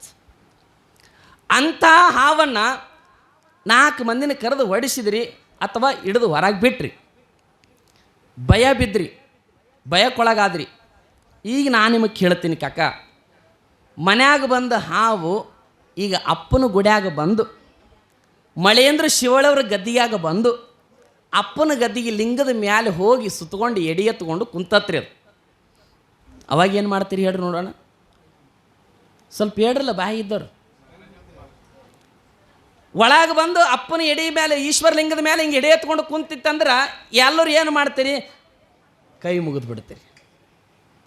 ಆದಿಶೇಷನ ಸ್ವರೂಪದೊಳಗೆ ನಮ್ಗೆ ಮಳೇಂದ್ರ ಶಿವಳ ದರ್ಶನ ಕೊಟ್ಟರು ಅಂತ ನಾವೆಲ್ಲರೂ ಕೈ ಮುಗಿದು ಬಿಡ್ತೀವಿ. ಸ್ವಲ್ಪ ವ್ಯತ್ಯಾಸ ತಿಳ್ಕೊಂಡು ಬಿಡ್ರಿ. ಮನ್ಯಾಗ ಬಂದು ಹಾವನ್ನು ಹೊಡಿರಿ ಅಂತ ತಿಳ್ಕೊಂಡು ಹೊಡೆದ್ರಿ, ಇಲ್ಲಿ ಗುಡ್ಯಾಗ ಬಂದು ಅಪ್ಪನ ಗುಡ್ಯಾಗ ಬಂದು ಎಡೆ ಎತ್ಕೊಂಡು ಕೂತಾಗ ಎಲ್ಲರೂ ದೇವರತ್ತು ತಿಳ್ಕೊಂಡು ಕೈ ಮುಗಿದ್ರಿ. ಒಂದೇ ವಿಚಾರ ಮಾಡಿರಿ, ಮನ್ಯಾಗ ಮನಿ ಸಂಘ ಮಾಡಿದ್ದಕ್ಕೆ ಹಾವಿಗೆ ಹೊಡೆದ್ರಿ, ಆದ್ರೆ ಇಲ್ಲಿ ಗುಡಿ ಒಳಗೆ ಸಂಘ ಮಾಡಿದ್ದಕ್ಕೆ, ಅಪ್ಪನ ಸಂಘ ಮಾಡಿದ್ದಕ್ಕೆ ಅದಕ್ಕೆ ಕೈ ಮುಗಿದ್ರಿ. ಇಷ್ಟ ತಿಳ್ಕೊಳ್ರಿ, ಒಳ್ಳೆಯವ್ರ ಸಂಘ ಮಾಡಿದ್ರೆ ಕೈ ಮುಗಿತಾರ, ಕೆಟ್ಟವರ ಸಂಘ ಮಾಡಿದ್ರೆ ಹೊಡಿತಾರ ಅನ್ನೋ ಎಚ್ಚರದಿಂದ ಇರಬೇಕಂತ ಮನುಷ್ಯ. ಇದು ಗೊತ್ತಾದ್ರಿ ಮನುಷ್ಯನಿಗೆ. ಮಾಡಬಾರ್ದು ಮಾಡಿದ್ದೀವಂದ್ರೆ 4 ಮಂದಿ ಕದ ನಮಗೆ ಬಡ್ಯಾರ. ಸ್ವಲ್ಪ ಎಚ್ಚರ ಇರಬೇಕಲ್ಲ ಮನುಷ್ಯ. ಯಾರು ಸಂಘ ಮಾಡಬೇಕು, ಯಾರು ಗುರುವಿನ ಸಂಘದೊಳಗಿರಬೇಕು ಅನ್ನೋದು ಒಂದೀಟು ಎಚ್ಚರದಿಂದ ಗುರುವಿನ ಸಂಘವನ್ನು ಮಾಡಿ, ಒಳ್ಳೆಯವರ ಸಂಘ ಮಾಡಿ ಒಳ್ಳೆಯವರಾಗುವಂಥ ಪ್ರಯತ್ನ ನಾವು ಮಾಡಬೇಕು. ಗುರುವಿನ ಸಂಘವನ್ನು ನಾವು ಮಾಡಿದ್ದೀವಿ ಅಂದ್ರೆ ಗುರುನಾಥನ ಅಂತರ್ದೃಷ್ಟಿ ನಮ್ಮ ಕಣ್ಣ ಮೇಲೆ ಬಿತ್ತು, ನಮ್ಮ ಶರೀರದ ಮೇಲೆ ಬಿತ್ತು ಅಂದ್ರೆ ನಮ್ಮ ಬದುಕೇ ಬದಲಾಗ್ತದಂತ, ನಮ್ಮ ಬದುಕೇ ಬದಲಾಗುತ್ತೆ. ಸಾಧು ಬಿಡು ಬಿಡು ಮನಸ್ಸಿನ ಚಿಂತಿ, ಮಹಾದೇವ ಮಾಡ್ಯನ ಇದಕ್ಕೇನಂತಿ. ಬಿಡು ಬಿಡು ಮನಸ್ಸಿನ ಚಿಂತಿ, ಮಹಾದೇವ ಮಾಡ್ಯನ ಇದಕ್ಕೇನಂತಿ. ಗೆಳೆತನ ಮಾಡಬೇಡ, ಬಟ್ಟೆ ನೋಡಿ ಗೆಳೆತನ ಮಾಡಬೇಡ, ಗುಣ ನೋಡಿ ಗೆಳೆತನ ಮಾಡು. ಮ್ಯಾಲ ಚಲೋ ಚಲೋ ಬಟ್ಟೆ ಉಟ್ಕೊಂಡಾರಂದ್ರೆ ಅವ್ರು ಒಳ್ಳೆಯವ್ರು ಅಂತ ತಿಳ್ಕೊಂಡು ಅವ್ರು ಗೆಳೆತನ ಮಾಡಕ್ಕೆ ಹೋಗಬೇಡ. ಹೌದಲ್ರಿ? ಗುಣ ನೋಡಿ ಗೆಳೆತನ ಮಾಡು. ಬಟ್ಟಿ ಹರಿದು ಹೋಗ್ತದ, ಗುಣ ಸಾಯೋತನಕ್ಕಿರ್ತದ. ಒಳ್ಳೆಯವ್ರ ಸಂಘ ಮಾಡು. ನಾವು ಎಲ್ಲ ಹೋದ್ರ ಕಡೆ ಒಂದು ಮಾತು ಹೇಳ್ತಿರ್ತೇನ್ರಿ ನಾ, ದೊಡ್ಡ ದೊಡ್ಡ ಶ್ರೀಮಂತರ ಗೆಳೆತನ ಮಾಡು, ಬೇಡ ಅಂದವರಾರು. ದೊಡ್ಡ ದೊಡ್ಡ ಶ್ರೀಮಂತರ ಗೆಳೆತನ ಮಾಡು, ಬೇಡ ಅಂದವರಾರು. ಆದರೆ ಬಡವರ ಜೊತೆಗೆ ಪ್ರೀತಿಯಿಂದ ಮಾತಾಡು, ಬಡವರ ಜೊತೆಗೆ ಪ್ರೀತಿಯಿಂದ ಮಾತಾಡು. ಕಾರಣ ಇಷ್ಟೇ, ನಾಳೆ ನೀ ಸತ್ತ ಕಾಲಕ್ಕೆ ಕುಣಿತನಕ್ಕೆ ಹೆಗಲು ಕೊಟ್ಟು ಬರುವುದಕ್ಕಾಗಿ ಬಡವರು ಬರ್ತಾರೆ ವಿನಃ ಶ್ರೀಮಂತರು ಬರೋದಿಲ್ಲ. ತಮ್ಮವ್ರ ಕಾರ್ನ್ಯಾಗ ಬರ್ತಾರ ಫೋನ್ ಹಚ್ಚಿ. ಯಾವಾಗ ಮಣ್ಣು 1 ಗಂಟೆಗೆ ಐತ್ರಿ ಬರ್ರಿ ಅಂದ್ರೆ ಅವ್ರು ಆರಾಮ್ ಬರ್ತಾರೆ ಅಲ್ಲಿಗೆ ಮಣ್ಣು ಕೊಡಕ್ಕೆ. ಬಡವರೇ ನಮ್ಮನ್ನು ಹೆಗಲು ಕೊಟ್ಟು ಹೊರೋರು. ಶ್ರೀಮಂತರಿಗೆ ನಿಂತದ್ರಿ ಹೊರಾಕ, ಅಗರ ಶ್ರೀಮಂತಾಗ AC ಕಾರ್ನ್ಯಾಗ ಬರ್ತಾನ, ಮಣ್ಣಿಗೆ ಮಣ್ಣು ಕೊಟ್ಟು ಹೋಗ್ತಾನ ನಾವು ದೂರ. ಇದು ಸತ್ಯವಾಗಿರುವಂಥ ಘಟನೆ, ತಿಳ್ಕೊರಿ. ಬಡವರ ಜೊತೆಗೆ ಪ್ರೀತಿಯಿಂದ ಮಾಡ್ರಿ, ಸತ್ತ ಕಾಲಕ್ಕೆ ಹೆಗಲು ಕೊಟ್ಟು ಬರ್ತಾರೆ ತಮ್ಮ. ಒಳ್ಳೆಯವ್ರ ಸಂಘ ಮಾಡಬೇಕಲ್ಲ ನಾವೆಲ್ಲ. ಸದ್ಗುರು ವಿಶ್ವಾರಾಧ್ಯ ಮಳೇಂದ್ರ ಶಿವಾಚಾರ್ಯ ಗುರುವಿನ ಸಂಘ ಮಾಡಿವಿ ನಾವೆಲ್ಲ. ನಮ್ಮದೆಂತ ಪುಣ್ಯ ರೀ ಇದು, ಯಾರಿಗೆ ಸಿಗುತ್ತದೆ ಅಂತ ಸೌಭಾಗ್ಯ. ಒಬ್ಬ ಗುರು ಸಿಗಬೇಕಂದ್ರೆ ಎಷ್ಟೋ ವರ್ಷ ನಾವು ತಪಸ್ಸು ಮಾಡಬೇಕಂತ. ಆದರೆ ಸದ್ಗುರು ವಿಶ್ವಾರಾಧ್ಯ ಮಳೇಂದ್ರ ಗುರುನಾಥ ನಮ್ಮೆಲ್ಲರ ಬದುಕಿನೊಳಗೆ ಬಂದಾನ. ನಾವೆಲ್ಲರೂ ಗುರುವಿನ ಸಂಘ ಮಾಡಿವಿ, ನಮ್ಮ ಬದುಕು ಉದ್ಧಾರ ಮಾಡ್ಕೊಳ್ಳೋಣ ಅಷ್ಟೇ. ಗುರುವಿನ ಸಂಘದಿಂದ ನಮ್ಮ ಬದುಕೇ ಉದ್ಧಾರ ಆಗುತ್ತೆ, ನಮ್ಮ ಬದುಕೇ ಬದಲಾಗ್ತದಂತ. ಮಹಾತ್ಮರ ದೃಷ್ಟಿ, ಮಹಾತ್ಮರ ಅಮೃತದ ಹಸ್ತ ನಮ್ಮ ಬದುಕೇ ಬದಲು ಮಾಡಿಬಿಡ್ತದೆ. ಗುರುವಿನ ಆಶೀರ್ವಾದನೇ ಅಂತದ್ರಿ. ಗುರುವಿನ ದೃಷ್ಟಿ ನಮ್ಮ ಮೇಲೆ ಬಿತ್ತು ಅಂದ್ರೆ ನಮ್ಮ ಬದುಕೇ ಬದಲಾಗಿಬಿಡ್ತತ್ತು. ಒಂದು ಸಲ ಗುರುವಿನ ದೃಷ್ಟಿ ಒಳಗೆ ಬಿಡ್ಬೇಕ್ರಿ ನಾವು. ಪರಮ ಪೂಜ್ಯರು ವೇದಿಕೆಗೆ ಆಗಮನ, ನಮ್ಮ ಬದುಕೇ ಬದಲಾಗ್ತದ ಅಂತ ಶಕ್ತಿ ಗುರುವಿನ ಪಾದದೊಳಗೆ ಅದ ಅಂತ. ಗುರುವಿನ ಪಾದದೊಳಗೆ ಅದ. ಇದೊಂದು ಸಣ್ಣದು ಹೇಳೇ ನಿಮಗೆ ತಿಳಿತೈತೆ, ಗಮನ ಇಟ್ಟು ಕೇಳಿ. ಗುರುವಿನ ಪಾದದೊಳಗೆ ಎಂಥ ಶಕ್ತಿ ಅಂದರೆ, ಒಬ್ಬ ಹಳ್ಳ್ಯಾಗ ಒಬ್ಬ ರೈತ ಬೆಳಗಿನ ಜಾವ ದೌಡ್ ಎದ್ದು ಸ್ನಾನ ಮಾಡಿ ಅಣಿ ಮೇಲೆ ವಿಭೂತಿ ಧರಿಸ್ಕೊಂಡು ಕೈಯಾಗ ಒಂದು ಹಗ್ಗ ಕುಡುಗೋಲು ಹಿಡ್ಕೊಂಡು ಮೇವು ತರಕ್ಕೆ ಹೊಂಟಿದ್ದ ಹೊಲಕ್ಕವ. ಮೇವು ತರಬೇಕಂತ ಹೊಲಕ್ಕೆ ಹೊಂಟಿದ್ದ. ಇನ್ನೇನು ಕೈಯಾಗ ಒಂದು ಹಗ್ಗ ಕುಡುಗೋಲು ಹಿಡ್ಕೊಂಡು ಹೊಂಟಿದ್ದ. ಹೋಗುವಾಗ ಆ ಊರು ಒಳಗೆ ಒಬ್ಬ ಜ್ಯೋತಿಷಿಗಾರ ಪಂಡಿತ, ದೊಡ್ಡ ಪಂಡಿತವ, ದೊಡ್ಡ ಪಂಡಿತ. ಪಂಚಾಂಗ ತೆಗೆದು ನೋಡಿಬಿಟ್ರೆ ಒಂದು ಸತ್ಯ ಆಗ್ತಿತ್ತದು. ಅಂಥ ಪಂಡಿತವ. ದಾರಿ ಹಿಡಿದು ಹೋಗ್ತಿರುವಂಥ ರೈತನಿಗೆ ಅವ ಪಂಡಿತ ಕರೆದ, ಜ್ಯೋತಿಷಿಗಾರ ಬಾಯಿಲಿ ಅಂತ ಕರೆದ. ಬಂದ ತಕ್ಷಣ ರೈತ ಬಂದು ಹಿಂಗೆ ಕೈ ಮುಗಿದ ಪಂಡಿತನಿಗೆ. ಪಂಚಾಂಗವನ್ನು ತೆಗೆದು ನೋಡಿರುವಂಥ ಜ್ಯೋತಿಷಿಗಾರ ಅಂತಾನ, ಇವತ್ತು ನಿನಗೆ ಸಾವೈತಿ ಅಂದ ಜ್ಯೋತಿಷಿಗಾರ. ನಿನಗೆ ಸಾವೈತಿ ಅಂತ ಹೇಳ್ದ. ಅದೇ ಹೆಂಗೆ ಹೇಳ್ತೀರಿ ಅಂದವ ರೈತ. ಇವತ್ತು ಸಾವೈತಿ, ನೀನು ಎಲ್ಲಿಗೆ ಹೊಂಟಿದಿ? ಹೊಲಕ್ಕೆ ಹೊಂಟಿದಿ, ಮೇವು ತರದು ಕೊಂಟಿ ಅಂದ್ರೆ ಕುಡುಗೋಲು ತೊಗೊಂಡು ಮೇವು ಕೊಯ್ಬೇಕಾದ್ರೆ ನಿನಗೆ ಹಾವು ಕಚ್ಚಿ ಸಾವು ಬರ್ತದ ಅಂತ, ಸಾವು ಬರ್ತದ ಅಂತ ಹೇಳಿದ ಅವ. ಅವ ರೈತ ಅಂದ, ಅದೇ ಹೆಂಗೆ ಸಾವು ಬರ್ತದ ಅಂದವ. ಇದೇನೋ ಜ್ಯೋತಿಷ್ಯ ಪಂಚಾಂಗ ತೆಗೆದು ಏನೋ ಹೇಳಕತ್ತಂತ ತಿಳ್ಕೊಂಡು ತನ್ನ ಪಾಳಿ ತಾನು ಹೊಲಕ್ಕೆ ಹೊಂಟ ಮೇವು ತರಕ್ಕೆ. ಇನ್ನೇನು ಹೋಗ್ಬೇಕು ಅನ್ನೋದ್ರೆ ಊರು ಹೊರಗೆ ಮಠ ಇತ್ರಿ. ಅವತ್ತಿನ ದಿವಸ ಬೆಳಗಿನ ಜಾವ ಮಠದ ಹೊರಗೆ ಗುರುಗಳು ಬಂದು ನಿಂತ್ಕೊಂಡಿದ್ರು ಸುಮ್ಮನೆ ಹೊರಗೆ. ಅವ ಹೋಗುವಾಗ ದಾರಿ ಹಿಡಿದು ಹೊಲಕ್ಕೆ ಹೊಂಟಿದ್ದ ಅದೇ ಮಠದ ಮುಂದೆ. ಅಪ್ಪವ್ರು ಬಂದಾರ, ಹೊರಗೆ ನಿಂತಾರ, ತಡಿ ಒಂದಿಟ್ಟು ಗುರುಗಳಿಗೆ ನಮಸ್ಕಾರ ಮಾಡಿ ಹೋಗೋಣ ಅಂತ ಗುರುವಿನ ಪಾದಕ್ಕೆ ಬಂದು ಹಣೆ ಹಚ್ಚಿ ನಮಸ್ಕಾರ ಮಾಡಿದ ಅವ. ನೋಡ್ರಿ, ಹಣೆ ಹಚ್ಚಿ ನಮಸ್ಕಾರ ಮಾಡಿದ. ಯಾವಾಗ ನಮಸ್ಕಾರ ಮಾಡಿ ಸೀದಾ ಹೊಲಕ್ಕೆ ಹೋಗ್ತಾನ. ಹೋಗಬೇಕಾದ್ರೂ ಕೂಡ ಅವನಿಗೆ ಬುಗುಲಿತ್ರಿ ತಲೆಯಾಗ. ಮತ್ತು ಸಾವಂದ್ರೆ ಯಾರಿಗೆ ಭಯ ಇರಂಗಿಲ್ಲ ರೀ? ಯಾರಿಗೆ ಭಯ ಇರಂಗಿಲ್ಲ ಹೇಳ್ರಿ ನೋಡೋಣ. ಯಾವಾಗ ಭಯ ಇರಂಗಿಲ್ಲಲ್ಲ, ಭಯ ಇತ್ತು. ಅವ ಅಂದ್ಕೊಂಡ ಮೇವು ಕೊಯ್ಯುವಾಗ ಎಲ್ಲಿ ಹಾವು ಬಂದತ್ತು, ನನಗೆ ಕಚ್ಚತ್ತೇನೋ, ನನಗೆ ಇವತ್ತು ಸಾವೈತೆ ಅಂತ ಹೇಳ್ಯಾನಂತ ತಿಳ್ಕೊಂಡು ಸ್ವಲ್ಪ ಭಯದೊಳಗಿನ ಮೇವು ಕೊಯ್ದ. ಚಲೋ ಒಂದು ದೊಡ್ಡ ಹೊರಿ ಮಾಡಿದ, ಹಗ್ಗ ತೊಗೊಂಡು ಬಿಗದ, ತಲೆ ಮೇಲೆ ಹೊತ್ಕೊಂಡು ಗೆಸಿ ಸೀದಾ ಮನೆಗೆ ಹೊಂಟಿದ್ದ. ಮನೆಗೆ ಹೋಗೋದ್ರಾಗ ಅವನಿಗೆ ಆಲೋಚನೆ ಬರಕತ್ರಿ, ಅವ ಜ್ಯೋತಿಷ ಸುಳ್ಳು ಹೇಳ್ಯಾನ, ಮೇವು ಕೊಯ್ಯುವಾಗ ನಂಗೆ ಸಾವು ಬರ್ತಂತ ಹೇಳ್ಯಾನ. ಅವ ನನಗೆ ಹೆಂಗೆ ಸಾವು, ಮೇವು ತೊಗೊಂಡ್ತಿರಿ ಮನೆಗೆ ಬಂದಿನ. ಅವ ಸೀದಾ ಮೇವು ತೊಗೊಂಡು ಎಲ್ಲಿಗೆ ಹೋಗ್ಬೇಕ್ರಿ? ಅವ ಮನೆಗೆ ಹೋಗ್ಬೇಕಿಲ್ರಿ. ಅವ ಸೀದಾ ಜ್ಯೋತಿಷಿ ಹತ್ರ ಬಂದ. ಅವ ಮೇವು ತೊಗೊಂಡು ಆ ವರಿ ಅಲ್ಲೇ ಹೋಗದ. ಜ್ಯೋತಿಷಿಗಾರ ಹತ್ರ ಬಂದ, ನನಗಿವತ್ತು ಸಾವು ಬರ್ತಂತ ಹೇಳಿದಿ, ಮತ್ತು ನಾ ಇನ್ನೂ ಸತ್ತಿಲ್ಲಲ್ಲ ಅಂದವ. ಜ್ಯೋತಿಷಿಗಾರ ಅಂದ, ಇವತ್ತು ನಿಜವಾಗ್ಲೂ ನೀನು ಪಂಚಾಂಗದೊಳಗೆ ಹೇಳಕತ್ತದ ಸಾವೈತಿ, ನಿನಗೆ ಹಾವು ಕಚ್ಚಿ ಸಾವೈತಿ ಅಂತ ಹೇಳ್ಯದ. ಆದರೂ ನಿನಗೆ ಸಾವಿಲ್ಲ ಅಂತಂದ್ರೆ ಬೆಳಗಿನ ಜಾವ ನೀನು ಇಲ್ಲಿಂದ ಹೋಗ್ಬೇಕಾದ್ರೆ ಎಲ್ಲಿಗಿರ ಹೋಗಿದ್ದೇನು? ಅಪ್ಪರ ಮಠಕ್ಕೆ ಹೋಗಿದ್ದೆ ಅಂದ ಅವ. ಗುರುಗಳ ಪಾದಕ್ಕೆ ನಮಸ್ಕಾರ ಮಾಡಿ ಹೋಗಿನಂದ. ಅವಾಗ ಜ್ಯೋತಿಷಿಗಾರ ಹೇಳ್ತಾನ, ಪಂಚಾಂಗದೊಳಗೆ ಸುಳ್ಳು ಹೇಳಿರ್ತಮ್ಮ, ನಿನಗೆ ಸಾವು ಕರೆ ಇತ್ತು. ಯಾವಾಗ ಗುರುವಿನ ಪಾದಕ್ಕೆ ಹಣೆ ಹೆಚ್ಚಿ ನಮಸ್ಕಾರ ಮಾಡಿದೆ ಅಂದ್ರೆ ನಿನ್ನ ಸಾವು ದೂರ ಆಗ್ಯದಂತ ಅವ ಜ್ಯೋತಿಷಿಗಾರ ಹೇಳ್ತಾನ. ಎಂಥ ಶಕ್ತಿ ರೀ ಗುರುವಿನ ಪಾದದೊಳಗೆ. ಹಣೆ ಹಚ್ಚಿ ನಮಸ್ಕಾರ ಮಾಡ್ಬೇಕ್ರಿ, ಟೇಂಕಲ್ಲ ಹಿಂಗ. ಹಾಂ, ಗುರುವಿನ ಪಾದದೊಳಗಂತ ಶಕ್ತಿ ಅದು. ಗುರುವಿನ ದೃಷ್ಟಿ ನಮ್ಮ ಮೇಲೆ ಬಿತ್ತು ಅಂದ್ರೆ ನಮ್ಮ ಬದುಕೇ ಬದಲಾಗ್ತದೆ. ಹೌದಲ್ರಿ? ಬದುಕೇ ಬದಲಾಗಿಬಿಡ್ತದ. ಇಲ್ಲಿ ಯಡಿಯೂರು ಸಿದ್ಧಲಿಂಗ ಮಹಾಸ್ವಾಮಿಗಳು ಅಖಂಡ ನಾಡನ ಸಂಚಾರವನ್ನು ಮಾಡಬೇಕಾದ್ರೆ ಯಾರವರ ಕಣ್ಣಿಗೆ ದೃಷ್ಟಿಗೆ ಬೀಳುತ್ತಿದ್ರು ಅವ್ರ ಬದುಕೇ ಬದಲಾಗ್ತಿತ್ತು, ಬದುಕೇ ಬದಲಿಸ್ತಿದ್ರು. ಹೀಗೆ ಬದುಕನ್ನು ಬದಲಿಸ್ತಾ ಇಡೀ ನಾಡನ್ನೇ ಸಂಚಾರವನ್ನು ಮಾಡ್ತಾ ಅನೇಕರ ಬದುಕನ್ನು ಉದ್ಧಾರವನ್ನು ಮಾಡ್ತಾ ಧರ್ಮವನ್ನು ಬೆಳಗುತ್ತಾ ಶಿವಧರ್ಮದ ತತ್ವಗಳನ್ನು ಜನಗಳಿಗೆ ಬಿತ್ತುತ್ತಾ ನಿನ್ನೆ ದಿವಸ ಸಿದ್ಧಲಿಂಗ ಯತಿಗಳು ಒಂದು ಕ್ಷೇತ್ರಕ್ಕೆ ಬಂದು ಉಳ್ಕೊಂಡಿದ್ರು. ಅಲ್ಲಿ ಏಕಾಂತವಾಗಿ ಒಂದು ಸ್ಥಳದೊಳಗೆ ಕುತ್ಕೊಂಡಿದ್ರು. ಓಪೇಶ್ವರ ಅಂತೇಳಿ ಒಂದು ಕ್ಷೇತ್ರ. ಆ ಕ್ಷೇತ್ರಕ್ಕೆ ಬಂದು ಕುಳಿತಿರಬೇಕಾದ್ರೆ ಏಕಾಂತವಾಗಿ ಸಿದ್ಧಲಿಂಗ ಸ್ವಾಮಿಗಳು ಕುತ್ಕೊಂಡಿದ್ರು. ಅಲ್ಲಿಗೆ ಒಂದಿಷ್ಟು ಜನ ಈ ಅಘೋರಿಗಳು ಅಂತಾರೆ ನೋಡ್ರಿ, ಅವರಿಗೆ ಜೋಗಿಗಳು ಅಂತಲೂ ಕರೀತಾರೆ. ಜುಟ್ಟ ಜಡಿಯ ಬಿಟ್ಟು ಗಡ್ಡ ಬಿಟ್ಟು ಈ ಕೊರಳೊಳಗ ಒಂದಿಷ್ಟು ಮಾಲೆಗಳನ್ನು ಹಾಕೋತಿದ್ರು ಅವರು. ಎಂಥ ಮಾಲೆಗಳಂದ್ರೆ ಈ ತಲೆಬುರುಡಿ ಅಂತ ಇರ್ತಾವೆ ನೋಡ್ರಿ, ತಲೆಬುರುಡಿ, ಶಂಖದ ಮಣಿ, ಬಣ್ಣದ ಮಣಿಗಳನ್ನು ಕೊರಳೊಳಗೆ ಧರಿಸಿಕೊಂಡು ಕೈಯಾಗೊಂದು ತ್ರಿಶೂಲ, ಡಮರುಗ ಹೀಗೆ ತೆಗೆದುಕೊಂಡು ಅವರು ಒಂದಿಟ್ಟು ಮದ್ಯಪಾನ ಮಾಡಿ ಜೋಲಿ ಹೊಡ್ಕೋತ ಬಂದರು. ಸೀದಾ ಅಲ್ಲಿಗೆ ಸಿದ್ಧಲಿಂಗ ಸ್ವಾಮಿಗಳು ಏಕಾಂತವಾಗಿ ಕುತ್ಕೊಂಡಿದ್ರು. ಕುಂತಿರುವಾಗ ಸೀದಾ ಬಂದು ಸಿದ್ಧಲಿಂಗ ಸ್ವಾಮಿಗಳ ಹತ್ರ ಬಂದರು. ಸಿದ್ಧಲಿಂಗ ಸ್ವಾಮಿಗಳನ್ನು ನೋಡಿದರು.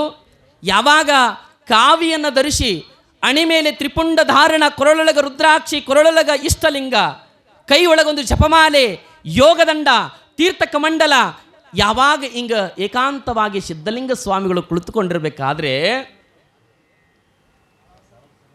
ಅವರು ಬಂದು ಒಂದು ಪ್ರಶ್ನೆ ಮಾಡಿದರು.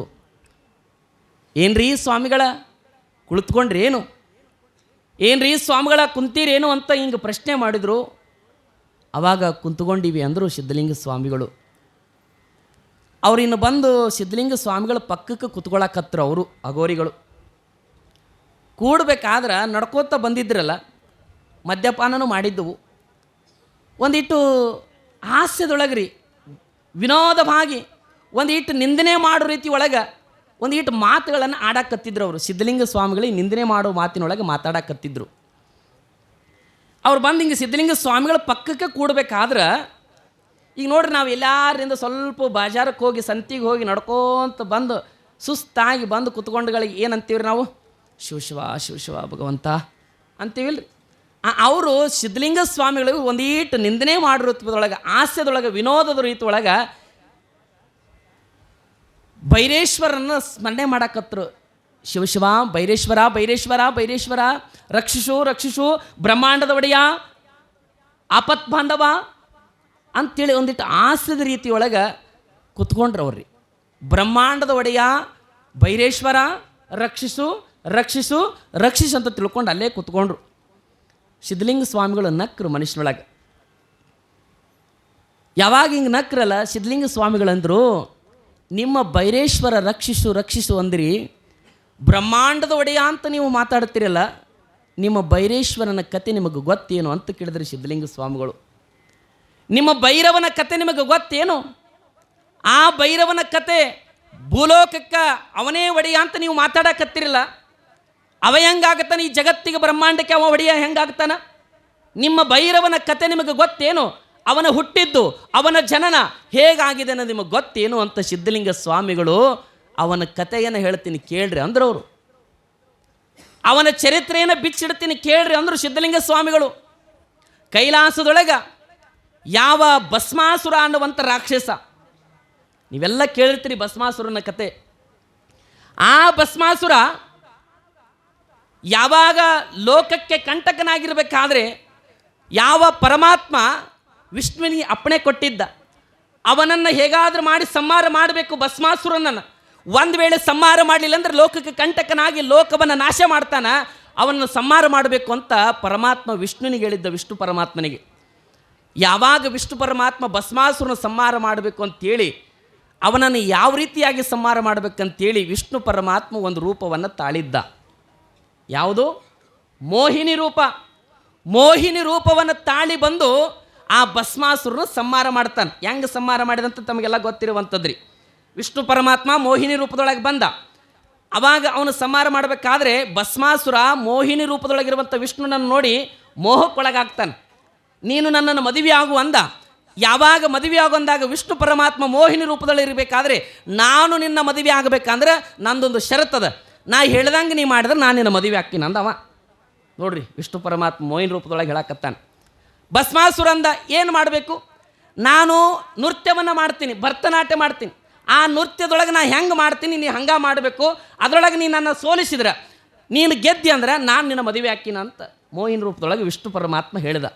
ಇಷ್ಟು ಹೇಳಿದ ಮೇಲೆ ಯಾವಾಗ ಮೋಹಿನಿ ರೂಪದೊಳಗೆ ನೃತ್ಯವನ್ನು ಮಾಡಕತ್ತ, ಕೈಗಳು ಯಾವ್ಯಾವ ಎಕ್ಕಡೆ ಮಾಡಬೇಕು ಆ ರೀತಿಯಾಗಿ ನೃತ್ಯ ಮಾಡುವಾಗ ಒಂದೀಟು ಹೋಗಿ ಏನು ಮಾಡಿದ್ದ ಅಂದ್ರೆ ತನ್ನ ಹೊಯ್ದು ತನ್ನ ಕೈಯನ್ನು ತೆಲಿಮ್ಯಾಗ ಇಟ್ಕೊಂಡ ವಿಷ್ಣು ಪರಮಾತ್ಮ. ಅವ ಮೈ ಮರೆತು ನೃತ್ಯ ಮಾಡುವಾಗ ಭಸ್ಮಾಸುರ ತನ್ನ ಕೈಯನ್ನು ಹೊಯ್ದು ತನ್ನ ತೆಲಿಮ್ಯಾಗ ಇಟ್ಕೊಂಡ, ಅಲ್ಲೇ ಸುಟ್ಟು ಭಸ್ಮ ಆಗಿ ಹೋದವ.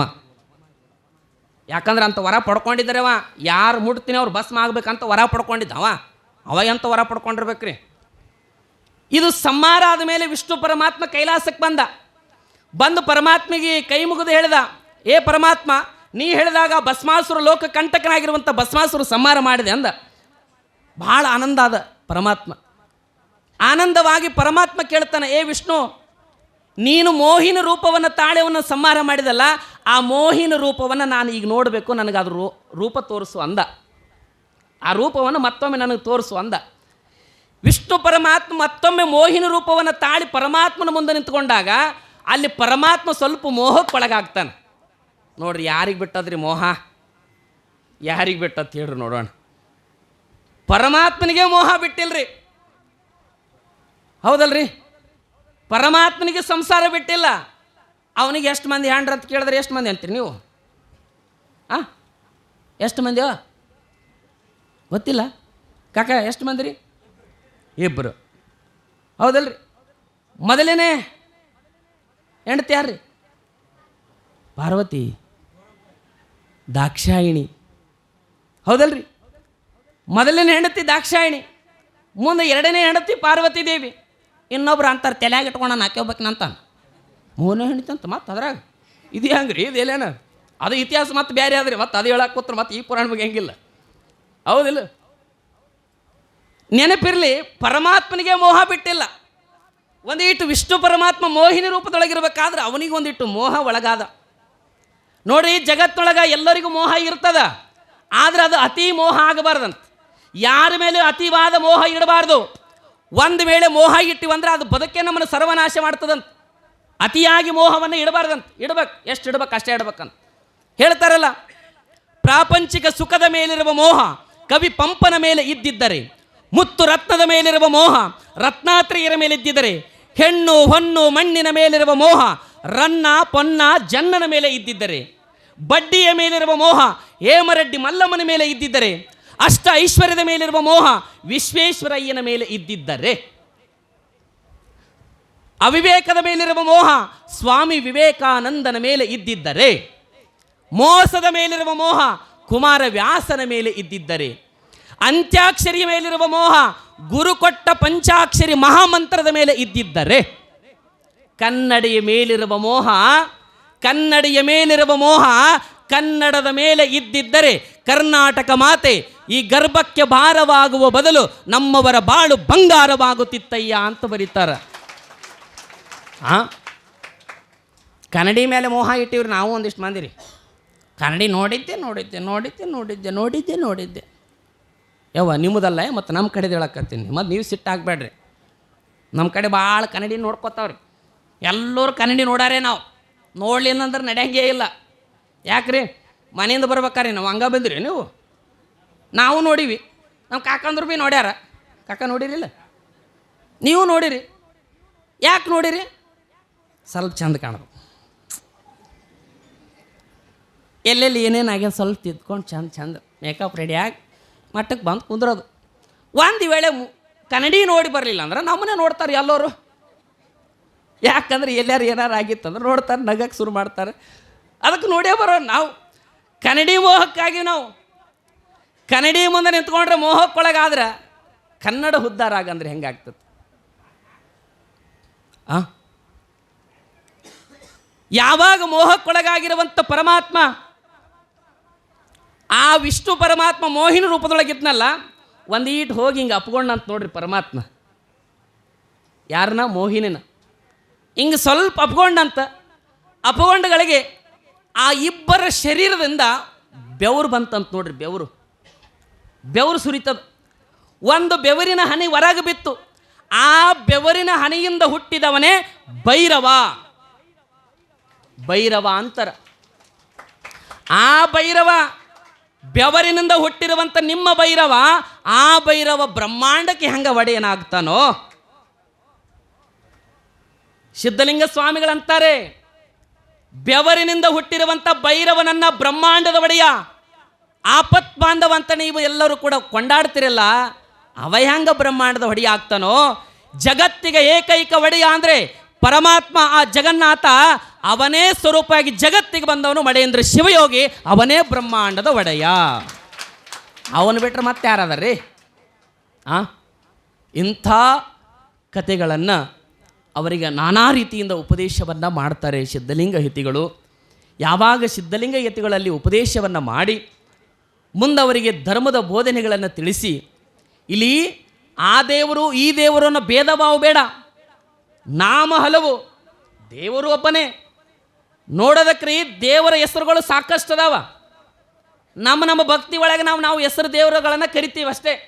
ವೆಂಕಟರಮಣ, ನಾರಾಯಣ, ವಿಷ್ಣು ಪರಮ ಇವೆಲ್ಲ ಕರಿತೀವಿಲ್ಲ ನಾವೆಲ್ಲ. ಒಂದೊಂದು ದೇವರುಗಳನ್ನು ಕರಿತೀವಿ, ಕರೆ ಕೇವಲ ನಾಮಗಳು ಬೇರೆ ಆದರೂ ದೇವರು ಒಬ್ಬನೇ. ರಾಮನನ್ನು ಕರೆದ್ರು ಪರಮಾತ್ಮನೇ ಬರ್ತಾನೆ, ದೇವರೇ ಬರೋದ್ರಿ. ನೀವು ಯಾವ ಹೆಸರಿಂದ ಕರೆದ್ರು ದೇವರೇ ಬರ್ತಾನೆ ಮತ್ತೆ, ಹೌದಲ್ಲ? ಹಾಗಾಗಿ ದೇವರ ಅಲ್ಲವೂ ಇಲ್ಲ, ದೇವರು ಒಬ್ಬನೇ. ಜಗತ್ತಿಗೆ ಒಡೆಯನೇ ಅವನೇ ಪರಮಾತ್ಮ ಶಂಕರ ಅನ್ನುವಂಥ ಮಾತನ್ನು ಉಪದೇಶಗಳನ್ನು ಮಾಡಿ ಮುಂದೆ ಪ್ರಯಾಣವನ್ನು ಬೆಳೆಸಿದರು. ಮುಂದೆ ಉಳುವಿಗೆ ಬರ್ತಾರೆ. ಉಳುವಿ ಕ್ಷೇತ್ರ ಅಂತ ನಾವೆಲ್ಲ ಕೇಳಿವ್ರಿ. ಕಲ್ಯಾಣ ಕ್ರಾಂತಿ ಆಯಿತು. ಕಲ್ಯಾಣ ಕ್ರಾಂತಿ ಆದಮೇಲೆ ಎಲ್ಲ ಶರಣರು ಧಾವಿಸಿ ಬಂದದ್ದು ಎಲ್ಲಿಗಿರಿ?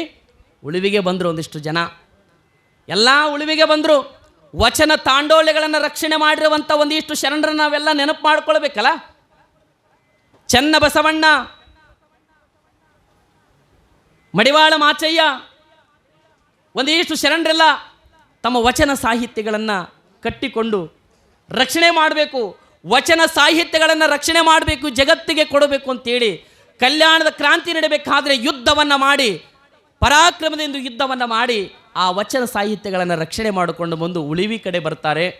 ಆ ಉಳಿವಿ ಒಳಗೆ ಹೋಗಿಬಿಟ್ರೆ ಒಂದೀಟು ಶರಣರು ಅಲ್ಲಿ ಗವಿಗಳು ಕಾಣ್ತವೆ. ಒಂದಿಷ್ಟು ಶರಣರು ಐಕ್ಯ ಆಗಿರುವಂಥ ಅನೇಕ ಗವಿಗಳು ಅಲ್ಲಿ ಇದ್ದಿರುವಂಥ ಗವಿಗಳು ಕಾಣ್ತವೆ. ಎಲ್ಲ ಆ ಗವಿಗಳ ಕ್ಷೇತ್ರಗಳನ್ನು, ಉಳುವಿ ಕ್ಷೇತ್ರವೆಲ್ಲವನ್ನು ದರ್ಶನ ಮಾಡಿಕೊಳ್ತಾರೆ ಸಿದ್ಧಲಿಂಗ ಯತಿಗಳು. ಯಾವಾಗ ಅಲ್ಲಿ ದರ್ಶನವನ್ನು ಮಾಡಿ ಮುಂದೆ ಏಕಾಂತವಾಗಿ ಒಂದು ಮರದ ಕೆಳಗಡೆ, ಗಿಡದ ಕೆಳಗಡೆ ಬಂದು ಕುತ್ಕೊಳ್ತಾರೆ. ಅಲ್ಲಿ ಬಂದು ಕುತ್ಕೊಂಡಿರುವಂಥ ಸಮಯದೊಳಗೆ ಒಬ್ಬ ಜನಾರ್ದಜಿಯ ಅನ್ನುವಂಥ ಒಬ್ಬ ಭಕ್ತ, ದೊಡ್ಡ ಪಂಡಿತ ಅವ, ಜನಾರ್ದನ ಜಿಯ. ಅವ ವೈಷ್ಣವ ಪರಂಪರೆಯೊಳಗಿರ್ತಕ್ಕಂಥ ಒಬ್ಬ ಬ್ರಾಹ್ಮಣ. ನಾನು ಒಬ್ಬ ದೊಡ್ಡ ಪಂಡಿತ ಅನ್ನುವಂಥ ಅಹಂಕಾರದಿಂದ ಮೆರಿತಿದ್ದವ. ನನ್ನಂಥ ಪಂಡಿತರಿ ಜಗತ್ತಿನೊಳಗೆ ಯಾರದರ, ನನ್ನಂಗೆ ಯಾರದರ, ನನ್ನಂಥ ಪಂಡಿತಿ ಜಗತ್ತಿನೊಳಗೆ ಯಾರೂ ಇಲ್ಲ ಅನ್ನೋಷ್ಟ್ರ ಮಟ್ಟಿಗೆ ಅವ ಅಹಂಕಾರದಿಂದ ಮೆರೆಯಾಕತ್ತಿದ್ದವ.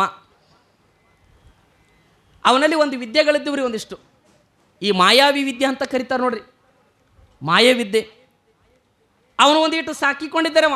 ಈ ಬ್ರಹ್ಮರಾಕ್ಷಸ ಅಂತ ಕರೀತಾರೆ ನೋಡ್ರಿ, ಒಂದಿಟ್ಟು ದೆವ್ವ ಪಿಚಾಚಿ ಅಂತ ನಾವೆಲ್ಲ ಕರಿತೀವಿ. ಅಂಥವೆಲ್ಲದಕ್ಕೂ ಅವ ಅಧಿಪತಿಯಾಗಿದ್ದವ. ಅವೆಲ್ಲ ವಶೀಕರಣ ಮಾಡ್ಕೊಂಡಿದ್ದವ ರೀ, ವಶೀಕರಣ ಮಾಡ್ಕೊಂಡಿದ್ದ, ದೊಡ್ಡ ಪಂಡಿತನಾಗಿದ್ದ. ಹೀಗಿರಬೇಕಾದ್ರೆ ಅಲ್ಲಿಗೆ ಜನಾರ್ದಜಿಯ ಅನ್ನುವಂಥ ಆ ಪಂಡಿತ ಏಕಾಂತವಾಗಿ ಸಿದ್ಧಲಿಂಗ ಸ್ವಾಮಿಗಳು ಕುಳಿತಿರುವಂಥ ಸಮಯದೊಳಗೆ ಅಲ್ಲಿಗೆ ಬರ್ತಾನ. ಸಿದ್ಧಲಿಂಗ ಸ್ವಾಮಿಗಳು ಪಕ್ಕಕ್ಕೆ ಈ ತೀರ್ಥ ಕಮಂಡಲ ಅಂತ ಕರೀತಾರೆ ನೋಡ್ರಿ, ಕೈಯಾಗ ಗುರುಗಳ ಕೈಯಾಗ ಸ್ವಾದುಗಳ ಕೈಯಾಗ ಇರ್ತತ್ರಿ, ಅದು ತೀರ್ಥ ಕಮಂಡಲ ಅಂತಾರೆ. ಅದು ಆ ತೀರ್ಥ ಕಮಂಡಲ ಪಕ್ಕಕ್ಕೆ ಇಟ್ಕೊಂಡು ಕೂತಿದ್ರಂತ ಸಿದ್ಧಲಿಂಗ ಸ್ವಾಮಿಗಳು. ಸಿದ್ಧಲಿಂಗ ಸ್ವಾಮಿಗಳು ಪಕ್ಕಕ್ಕೆ ಇಟ್ಕೊಂಡು ಕೂತಿದ್ರು. ಆ ಸಮಯದೊಳಗೆ ಆ ಜನಾರ್ದನಜಿಯ ಅನ್ನುವಂಥ ಆ ಪಂಡಿತ ಸೀದಾ ಅಲ್ಲಿಗೆ ಬಂದು ಅಲ್ಲಿ ಪಕ್ಕಕ್ಕೆ ಕುಂದಿರ್ಬೇಕಾದ್ರೆ ಸಿದ್ಧಲಿಂಗ ಸ್ವಾಮಿಗಳು ಅವ ಬರೋದು ನೋಡಿ ಆ ತೀರ್ಥ ಕಮಂಡಲವನ್ನು ತಮ್ಮ ಅರಿವಿಯಿಂದ ಸ್ವಲ್ಪ ಮುಚ್ಚಿಬಿಡ್ತಾರೆ, ಅದನ್ನು ಕಾಣಬಾರ್ದು ಅಂಥೇಳಿ ಅವನಿಗೆ ಅದನ್ನು ಮುಚ್ಚಿಬಿಡ್ತಾರೆ. ಅವ ಅಂತಾನ ಜನಾರ್ದನಜಿಯ, ಅದೇನೋ ಮುಚ್ಚಿದ್ರಲ್ಲ, ಅದು ಏನು ಅಂತ ಕೇಳಿದವ. ಏನೋ ಮುಚ್ಚಿದ್ರಲ್ಲ, ಏನೋ ಅದು ಪವಿತ್ರವಾಗಿರುವಂಥ ತೀರ್ಥ, ಆ ತೀರ್ಥ ನಮಗೆ ಗೊತ್ತಿಲ್ಲೇನು? ಅವ ವಾದ ಮಾಡಾಕತ್ತಾನ ಸಿದ್ಧಲಿಂಗ ಸ್ವಾಮಿಗಳಿಗೆ ರೀ, ಸಿದ್ಧಲಿಂಗ ಮಹಾಸ್ವಾಮಿಗಳಿಗೆ ವಾದ ಮಾಡಾಕತ್ತಾನ ಅವ. ನಿಮ್ಮ ಕಮಂಡದೊಳಗಿರುವಂಥ ತೀರ್ಥ ಅದು ನಮಗೆ ಗೊತ್ತಿಲ್ಲೇನು? ಅದು ಎಲ್ಲಿಂದ ಹುಟ್ಟಿದೆ ಗೊತ್ತದೆ ನಿಮಗೆ? ನಮ್ಮ ವಿಷ್ಣು ಪರಮಾತ್ಮನ ಪಾದದಿಂದ ಹುಟ್ಟ್ಯದಂತ ಅವ ಅಂದ. ನೋಡ್ರಿ, ಇದು ಧರ್ಮ ಅವಾಗೆಲ್ಲ ಎಷ್ಟು ನಶಿಸಿ ಹೋಗಿತ್ರಿ, ಧರ್ಮ ನಶಿಸಿ ಹೋಗಿತ್ರಿ. 12ನೇ ಶತಮಾನದೊಳಗೆ ಶರಣರು ಹುಟ್ಟಿ ಬಂದರು, ಧರ್ಮವನ್ನು ಬೆಳಗಿದ್ರು. ಮುಂದೆ ಯಡಿಯೂರು ಸಿದ್ಧಲಿಂಗೇಶ್ವರ ಬಂದರು, ಧರ್ಮವನ್ನು ಬೆಳಗುವಂಥ ಪ್ರಯತ್ನ ಮಾಡಿದರು. ಕಾಲಕ್ಕೂ ಕೂಡ ಮಹಾತ್ಮರು ಹುಟ್ಟಿ ಬರಾಕತ್ತಾರ, ಧರ್ಮವನ್ನು ಬೆಳಗಕತ್ತಾರ. ನೆನಪಿರಲಿ, ನಾವೆಲ್ಲ ಹೆಮ್ಮೆ ಪಡಬೇಕು. 11ನೇ ಶತಮಾನ ಬಸವಣ್ಣ ಹುಟ್ಟೋದಕ್ಕಿಂತ ಮುಂಚಿತವಾಗಿ 11ನೇ ಶತಮಾನದಲ್ಲಿ ಜನಿಸಿ ಧರ್ಮವನ್ನು ಬೆಳಗಿ ಹೋಗಿರುವಂಥ ಏಕೈಕ ಮಹಾತ್ಮ ಅಂದರೆ ಅದು ಮಳೆಯೇಂದ್ರ ಶಿವಯೋಗಿ ಎನ್ನುವಂಥದ್ದು ನಾವ್ಯಾರು ಕೂಡ ಮರಿಬಾರ್ದು ಅಂತ ಮಹಾತ್ಮ ಇಲ್ಲಿ ಜನಿಸ್ಯಾನ. ಇಂಥ ಕ್ಷೇತ್ರದೊಳಗೆ ಬಂದು ನೆಲೆಸ್ಯಾನಲ್ಲ, ಹೆಮ್ಮೆ ಪಡ್ಬೇಕು ನಾವೆಲ್ಲ. ಯಾವಾಗ ಆ ತೀರ್ಥದ ವಾದಗಳು ನಡೀತವೆ ಅಲ್ಲಿ ಏನಾಗುತ್ತೆ ಅನ್ನೋದನ್ನು ನಾವೆಲ್ಲರೂ ಕೂಡ ಅನೇಕ ವಿಚಾರಗಳನ್ನು